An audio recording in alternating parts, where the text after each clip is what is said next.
Hi friends, నేను మీ సీతామహాలక్ష్మి. ఈనాటి కథలకి స్వాగతం. ఈరోజు మనం నాకు రెండు నీకొకటి అనే చందమామ కథని చెప్పుకుందాం. అనగా అనగా ఒక ఊళ్ళో ఒక మొగుడు పెళ్ళాల జంట ఉండేది. వాళ్ళు అమిత పిసినిగొట్టులు. తాము తినేవాళ్ళు కారు, ఒకరికి పెట్టేవాళ్ళు కారు. ఇట్లా ఉండగా ఒక రోజున సంక్రాంతి పండగ వచ్చింది. ఊళ్ళో వాళ్ళంతా పిండి వంటలు అవి చేసుకుంటున్నారు. మన మొగుడు పెళ్ళాలు జన్మలో ఎన్నడూ పండగలు చేసుకుని ఎరగరు. మనకేం పిల్లా పీచా, పెద్దవాళ్ళకి పండగలేమిటి అనుకుని సరిపెట్టుకునేవాళ్ళు. కానీ ఈసారి మాత్రం వాళ్ళిద్దరికీ ఏదైనా తినాలని బుద్ధి పుట్టింది. మినపట్లు చేసుకుందాం, చౌకలో పోతుంది అన్నది పెళ్ళాం. సరేనని మొగుడు బజారుకెళ్ళి అరగిద్దెడు మినుములు పట్టుకొచ్చాడు. దానికి మరొక అరగిద్దెడు బియ్యం చేర్చి పెళ్ళాం అట్లు పొయ్యడానికి కూర్చుంది. అరగిద్దెడు మినపప్పు, అరగిద్దెడు బియ్యం రుబ్బితే ఎంతో పిండి కాలేదు. పెద్ద అట్లు వేస్తే రెండే అవుతాయి. 4 అట్లు వెయ్యాలంటే మరీ చిన్నవవుతాయి. అందువల్ల పెళ్ళాం ఒక మాదిరి అట్లు 3 వేసింది. ఇద్దరికీ చెరొకటి పోగా మిగిలినది మొగుడు చూడకుండా తానే తినేద్దామనుకుంది. కానీ మొగుడు పెనం చుయ్యమనగానే వంటింట్లోకొచ్చి కూర్చున్నాడు. 3 అట్లు వేశావు, ఇద్దరం ఎట్లా పంచుకుందాం అన్నాడు. ఇది నాకు, ఇది మీకు, ఇది నాకు అంటూ పెళ్ళాం తనకు 2 వచ్చేటట్టు పంచి చూపింది. అదెట్లా కుదురుతుంది? నేను మొగుణ్ణి గనక ముందట్టు నాకు వెయ్యి, రెండో అట్టు నువ్వు తీసుకో, మూడో అట్టు మళ్ళీ నా వంతు వస్తుంది అన్నాడు మొగుడు. అదేం మాట? న్యాయం ఉండాలి. పిండంతా చేతులు పడేట్టు రుబ్బిందెవరు? పొయ్యి రాజేసిందెవరు? పెనం కాల్చిందెవరు? అట్లు కాల్చిందెవరు? అందుకని ముందట్టు మూడో అట్టు నాకే రావాలి అన్నది పెళ్ళాం. నీ మొహంలాగుంది. నేనసలు కాలుగిద్దెడు మినుములే తెస్తే నువ్వేం చేసేదానివి? డబ్బు పోసి అరగిద్దెడు తెచ్చినందుకు నాకు 2 కావాలి అన్నాడు మొగుడు. ఈ విధంగా మొగుడు పెళ్ళాలు కొంతసేపు ఘర్షణ పడ్డ తర్వాత పెళ్ళాం ఒక ఉపాయం చెప్పింది. మనమిద్దరము కదలకుండా మెదలకుండా పడుకుందాం. ఎవరు ముందర కదులుతారో, ఎవరు ముందు చప్పుడు చేస్తారో వారికి ఒక అట్టు, రెండో వారికి 2 అట్లు అన్నది. సరేనని ఇద్దరూ కదలకుండా మెదలకుండా పడుకున్నారు.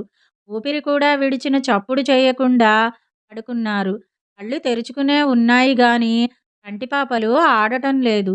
ఇట్లా ఉండగా పొరుగింటి పుల్లమ్మ పిండి జల్లెడ కోసం వచ్చి ఇంటావిణ్ణి పిలిచింది. జవాబు లేదు. తలుపులు బార్లాగా తెరిచి ఉన్నాయి. కానీ ఎక్కడా మనిషి అలికిడి లేదు. వంటింటో అట్లు కనిపించాయి. ఇంకా లోపలికి వచ్చేసరికి మొగుడు పెళ్ళాలిద్దరూ నిలువుగుడ్లు పడి నీలుక్కుపోయి కనిపించారు. పుల్లమ్మ వాళ్ళని కేకలు పెట్టింది. జవాబు లేదు. చచ్చారనుకుని పరిగెత్తుకుపోయి నలుగురిని పిలిచింది. అంతా వచ్చి మొగుడు పెళ్ళాలిద్దరూ చచ్చారని తేల్చుకున్నారు. ఇల్లంతా గాలించి మొగుడు పెళ్ళాలు దాచుకున్న డబ్బు తీసి దహనానికి ప్రయత్నాలు చేశారు. బ్రాహ్మడు వచ్చి మంత్రాలు చదివాడు. ఇద్దరికీ స్నానాలు చేయించారు. ఆడె కట్టారు. ఇద్దరిని దానిమీద కట్టి శ్మశానానికి తీసుకుపోయినారు. కట్టెల మీద పెట్టారు. నిప్పు అంటించారు. ఇంత జరిగినా ఆ ఇద్దరిలో ఒకరూ కదలలేదు. శవం వెంట ముగ్గురు మాత్రమే వచ్చారు. శవం పూర్తిగా కాలిందాకా ఉండి ఇంటికి పోదామని వాళ్ళు దగ్గరే ఉండిపోయినారు. మంటలు అంతకంతకీ దగ్గరికి రాసాగాయి. పెళ్ళాం చివాలున లేచి కూర్చుంది. ఇది చూస్తున్న మొగుడు కూడా చివాలున లేచి కూర్చుని, నువ్వే ముందు లేచావు, నేను 2 తింటా, నువ్వు ఒకటే తిను అని కేక పెట్టాడు. అప్పటికే మసక చీకటి పడింది. మొగుడు పెళ్ళాలు చితిమీద లేచి కూర్చునేసరికి కూడా వచ్చిన వాళ్ళు కూడా దడుసుకున్నారు.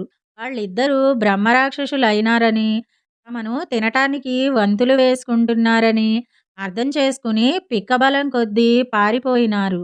మొగుడు పెళ్ళాలిద్దరూ ఊళ్ళోకి పోదామని బయలుదేరారు.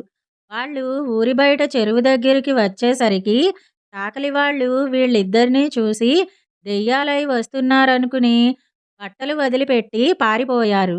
పాపం అక్కడిదాకా వచ్చిన తర్వాత ఈ మొగుడు పెళ్ళాలకు ఊళ్ళోకి పోవటానికి భయం వేసింది.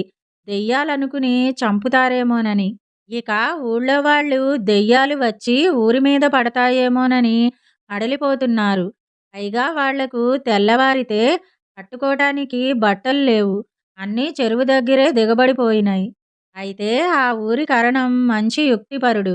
చల్లగా ఆ ఊరి సాయిబును పిలిచి, అరే సాయిబు సాయిబు, నీకు దెయ్యాలంటే భయం లేదు కదా అన్నాడు. ఓ, నాకీ ఏమీ భయం లేదు అన్నాడు సాయిబు.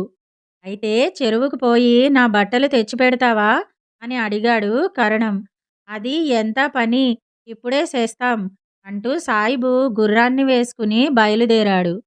సాయిబు చాకిరేవు చేరుకొని గుర్రాన్ని అక్కడ గాడిదను కట్టే మేకుకు కట్టివేసి చాకిబండల దగ్గరకు పోబోయాడు. సాయిబు గుర్రం ఎక్కి రావటం మొగుడు పెళ్ళాలు చాకలిబాన చాటున కూర్చుని చూస్తున్నారు.